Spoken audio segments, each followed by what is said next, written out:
CSB IAS అకాడమీలో IAS IPS coaching అనేది ఈ జూన్ 7వ తారీఖు నుంచి మొదలవుతోంది. ఎవరైనా సరే అడ్మిషన్ కోసం ఈ ఫోన్ నెంబర్ని కాంటాక్ట్ చేయొచ్చు.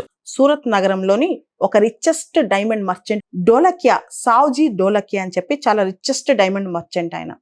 4th క్లాస్ డ్రాప్ అవుట్, ఆ తర్వాత డైమండ్ పాలిషింగ్ ఇండస్ట్రీ, దానికి సంబంధించి డైమండ్ కట్టింగ్ పాలిషింగ్ దగ్గర పని నేర్చుకుని స్లోగా చాలా పెద్ద డైమండ్ ఎక్స్పోర్ట్ కంపెనీ పెట్టాడు. కొన్ని వేల కోట్ల సామ్రాజ్యాన్ని స్థాపించాడు.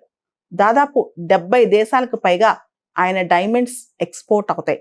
హరికృష్ణ ఎక్స్పోర్ట్స్ లిమిటెడ్ అని చెప్పి.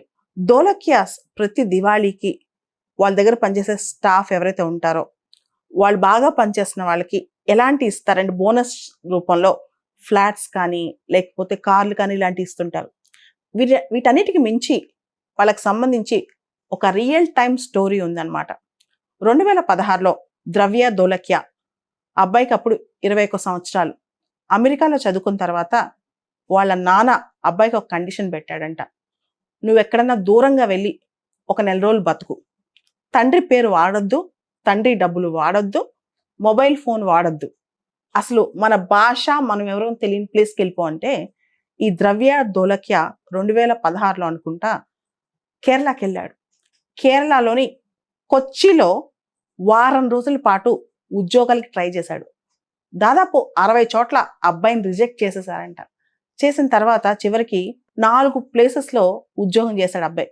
ఒక బేకరీలో ఉద్యోగం చేశాడు, షూ షాప్లో, చెప్పుల షాప్లో వర్క్ చేశాడు, తర్వాత మెక్డొనాల్డ్స్ అవుట్లెట్లో వర్క్ చేశాడు.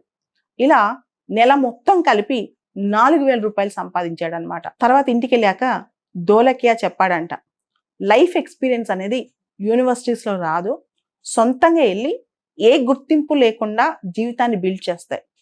డబ్బులు గుర్తింపు ఏది లేకుండా మన జీవితాన్ని మనం నిర్మించుకుంటేనే మనం నిజంగా జీవితం అంటే ఏంటి, కష్టం అంటే ఏంటో తెలుస్తుందని చెప్పి నేను అలా పంపించాను అని చెప్పి. సో ఆ ధృవ దోలకియా ఫారెన్లో చదువుకున్న ఎంత రిచెస్ట్ తండ్రికి కొడుకైనా సరే తను రియల్ టైమ్ ఎక్స్పీరియన్స్ లైఫ్లో, అంటే ఒక స్ట్రగుల్, సంపాదించాలంటే ఎంత స్ట్రగుల్, ఫుడ్ తినాలంటే ఎంత స్ట్రగుల్, జాబ్ రావాలంటే ఎంత స్ట్రగుల్, ఒక కామన్ మ్యాన్ జాబ్ కోసం ఎంత ట్రై చేస్తాడు, ఇవన్నీ తెలుసుకుని వస్తే కనుక ఇంకా బాగా మేనేజ్ చేయగలడని వాళ్ళ నాన్న నమ్మకం అంట. 2016లో అప్పట్లో ఇది ఒక పెద్ద న్యూస్ ఆర్టికల్ అనమాట.